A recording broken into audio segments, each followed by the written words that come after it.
حدیث نمبر 1085 1085 حدثنا المکی بن ابراہیم قال حدثنا یزید بن ابی عبید، یا ابی کا لفظ چھٹ گیا، دیکھیے عبید سے پہلے حدثنا یزید بن ابی عبید آنا ہے، ابی کا لفظ آپ ایڈ کر لیجئے.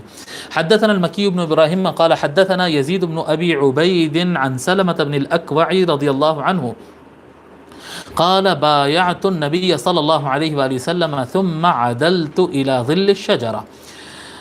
امام بخاری حضرت مکی بن ابراہیم سے، وہ حضرت یزید بن ابی عبید سے، وہ حضرت سلمہ بن الاکوع رضی اللہ عنہ سے روایت کرتے ہیں، کہتے ہیں کہ سلمہ بن الاکوع رضی اللہ عنہ کہتے ہیں کہ میں حضور صلی اللہ علیہ وسلم کے ہاتھ پر بیعت کیا. یہ کب کی بات ہے؟ صلح حدیبیہ کے موقع پر درخت کے نیچے جو بیعت ہوئی تھی. تو کہتے ہیں میں حضور صلی اللہ علیہ وآلہ وسلم کے ہاتھ پر بیعت کیا 6 ہجری کو، ان کے ہاتھ پر بیعت کیا، اور بیعت کرنے کے بعد میں ایک درخت کے سائے کے نیچے جا کر کھڑا ہو گیا.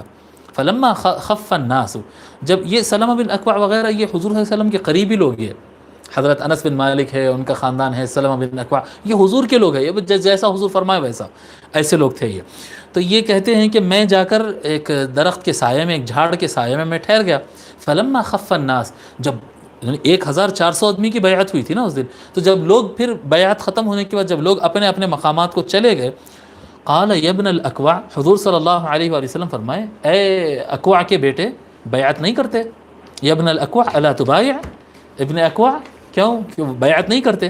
قلت قد بایعت یا رسول اللہ، میں نے عرض کیا رسول اللہ میں بیعت کر لیا ہوں. قال وایضا، حضور صلی اللہ علیہ وسلم فرمائے پھر سے بیعت کر. یہ اپنوں پر خصوصی شفقت ہوتی ہے. فرمایا وَأَيْضًا، دوبارہ بیعت کریے. فَبَايَعْتُهُ الثَّانِيَةَ، حضرت سلمہ بن الاکوع کہتے ہیں حضور صلی اللہ علیہ وسلم کہنے پر میں جا کر پھر 2 مرتبہ بیعت کیا، یعنی حضور صلی اللہ علیہ وسلم کے ہاتھ میں ہاتھ دے کر اوتھ لینے اور قسم کھانے کی 2 مرتبہ مجھے موقع ملا. فَقُلْتُ لَهُ يَا أَبَا مُسْلِمٍ، میں نے سوال کیا، ان کے خادم سوال کرتے اے ابو مسلم، اے ابو مسلم سلمہ، کس بات پر آپ لوگ بیعت کرتے؟ علی ای شیء کنتم تبایعون یومئذ، یہ 2 مرتبہ بیعت کر رہے ہیں اور خوشی سے سنا رہے ہیں کہ ہم بیعت کیے، ہم بیعت کیے، 2 مرتبہ بیعت کیے ہیں. جی کیا کہتے ہیں کس بات پر بیعت کرتے تھے، یہ کس بات کی قسم لیتے تھے؟ قال علی الموت، جان دینے کے اوت رہتا تھا یہ.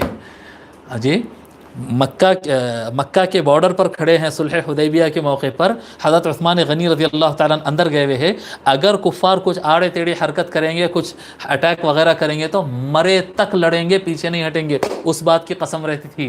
یعنی بیعت کرنا ہمارے پاس بڑی آسان ہے، ادھر بیعت کرے ادھر بیعت کرے، یہ بیعت تقویٰ ہے، بڑی اچھی چیز ہے. بیعت استبراء کے بیعت تقویٰ یہ اپنی جگہ ہے، لیکن یہ بیعت تقویٰ کے علاوہ صحابہ کرام موت کر، یعنی جو آرمی میں شپت لی جاتی نا، آرمی میں جو اوتھ لیا جاتا ہے کہ مر جائیں گے لیکن دشمن سے لڑائی کے وقت پیچھے نہیں ہٹائیں، قدم نہیں ہٹائیں گے، وہ بیعت ہوا کرتی تھی یہ.